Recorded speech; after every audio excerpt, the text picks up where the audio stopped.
Hi, I'm Jim Hayes with Metro Data Center. Today we're going to talk about fire suppression, the fire suppression that we use within Metro Data Center and why it's important.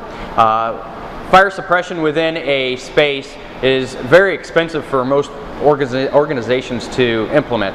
At Metro Data Center we utilize FM200 as a fire suppression gas. FM200 as a gas actually works on the fire triangle. So the fire triangle is oxygen, fuel, and heat is actually a chemical reaction. FM200 works to prevent that chemical reaction from occurring.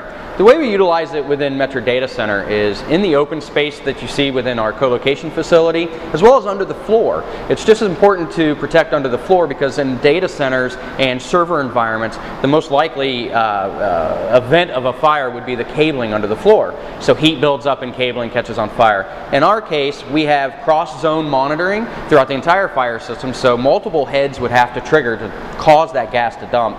We would put out the fire under the floor before it becomes an issue, or within the open space. Metro Data Center also has 3 unique fire suppression systems. One is upstairs in the data center and protects the co-location and demarcation rooms. And we have other fire suppression systems down in our basement that include our UPS and ATS rooms.